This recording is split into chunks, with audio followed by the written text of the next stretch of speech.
Hello, today we are going to talk about the natural law theory. Natural law theory actually reminds me of only one concept, survival of the fittest, as prevalent in the nature. Even supported by Charles Darwin when he gave the theory of biological evolution. The crux of Darwin's theory of evolution focuses on the elimination of inferior species gradually over time through a process called natural selection. So natural law is basically elimination of the inferior. Natural law is selection and provision of the best. Oh God. Elimination of inferior? Don't we all know that every human counts, every life is important, everything contributes something or the other to the nature. So, if law is something which is thriving on a concept that few species or few individuals or few life should be eliminated only because they are inferior in some aspects regarding some capabilities to other individuals, that law is dangerous and that law should be eliminated. Law actually refers to the order of things, and natural law refers to the natural order of the things. Law also implies respectability, hence, law is the order of things that people must respect. Natural law theory, insofar as it concerns human affairs, attempts to explain both what the natural law of human world is and why and how we ought to respect it. However, whether and why we ought to respect the natural law are the questions that we can sensibly before we each have clear idea about what natural law really is. So, natural law is the natural order of humans, or to be more precise, the natural order of natural persons.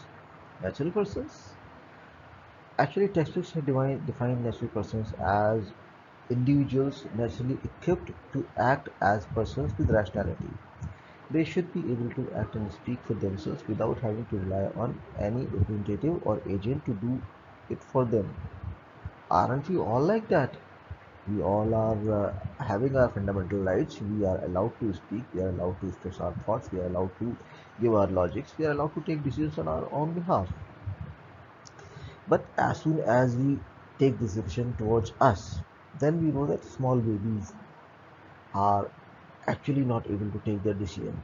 Small babies don't have the logic or rationality to take a wise or proper decision. Small babies need constant protection for them at all the times. So small babies, though human, are not natural persons as per the law is concerned. And there are some people who are though alive but are not, what do you call, are unable to take decisions rationally.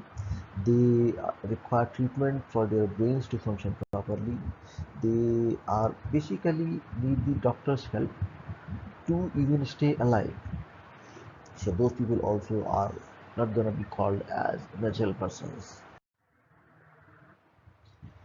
Some people treat their animals as real person, but those animals are not, because animals again need the human company to be able to stay in a civilized society. Some people believe in ghosts, but as far as law is concerned, the ghosts are seriously not the real person, whether they were alive or not at some point of time. A deceased human person may remain a person and constitute a part of the human world as long as the representative are there in the natural world to carry out his will. Infants, fetuses are persons, but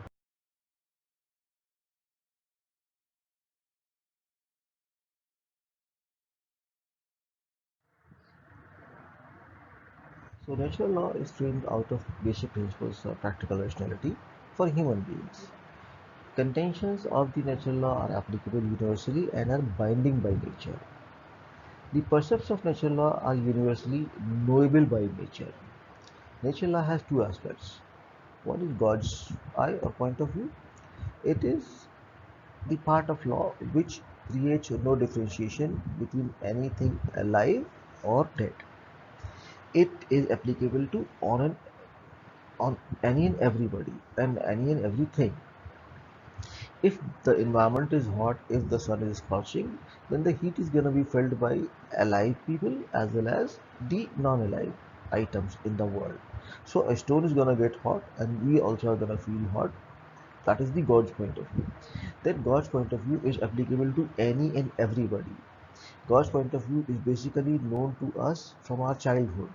God's point of view is actually imbibed in all of us.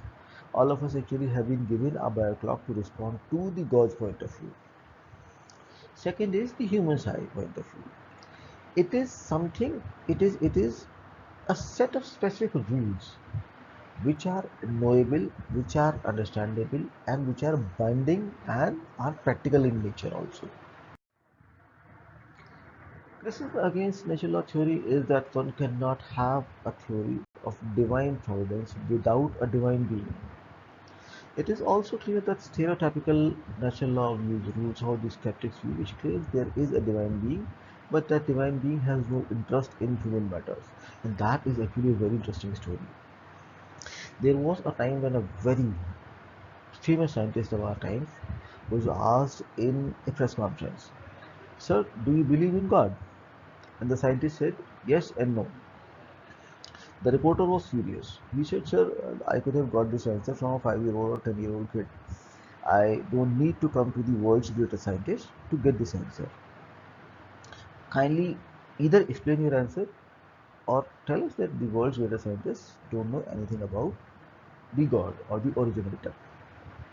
So the scientist started that there are 2 into 20 to the power 11 stars in our universe. Every star that we are able to see is basically a set of planets. There are some stars which are habitable, there are some stars which are not habitable. But these stars are a part of a galaxy.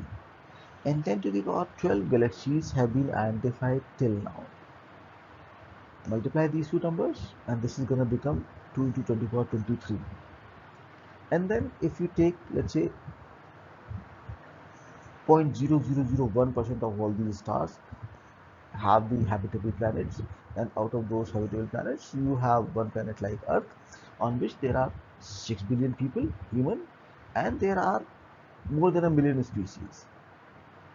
So 6 billion into million, you multiply it and the number is gonna skyrocket to 6 to 20 power 40, 50 or 60.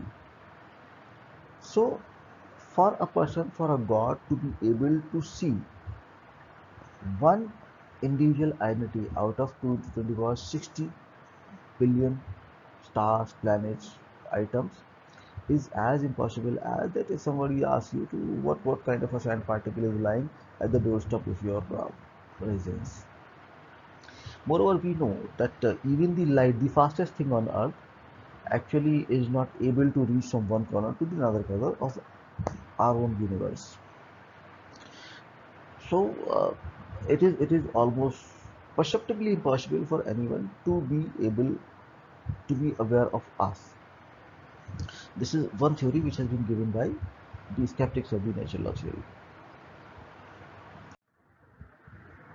That humans' point of view regarding the natural law is basically understandable. The basic principle of natural law from humans' point of view is that good must be pursued and evil must be avoided.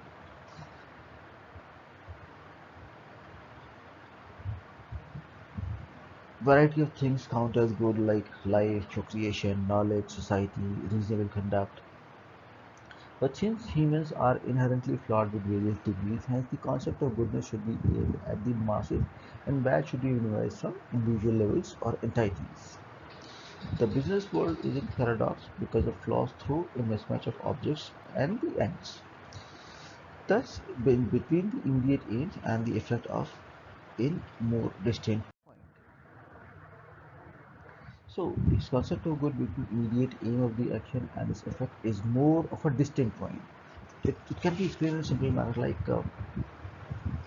if you are doing something good in your home, then that is something which is very which is happening in a very restricted bound to your premises. So no matter how good you are within your home is not going to have any effect on the masses or the society. But if any action taken by you can affect the masses, or can send the message across the masses, or can change the behavior or mold the behavior of masses towards the goodness, that evil should be constrained, then only that thing is something which is to be pursued. But since we all are gonna be the management graduates, since we all are gonna be the management students, we are the management students, so we are gonna be the management graduates, and we know that somewhere down the line, either we are gonna start our own company or we are gonna join a company. And companies have only two objectives: profit maximization and wealth maximization. To add beauty to it, we have incorporated the concept of corporate social responsibilities in it. Profit maximization simply is that a sale is going to happen and the company is going to earn the maximum return or revenue out of that sale. Wealth maximization simply states that all the companies actually is a compilation of money and efforts from a number of stakeholders. So the wealth of the stakeholders, primarily the shareholders, should be maximized. The value of the company should increase. And corporate social responsibility is one concept which says that since company is operating in a society and company is making profit or money from the society, then company should perform certain duties towards the society for the welfare of the society. Business world in its paradox because the flaws throw a mismatch of object and end. But the law is followed as preservation of machine should be help society, country and every other stakeholder in the process. Thank you.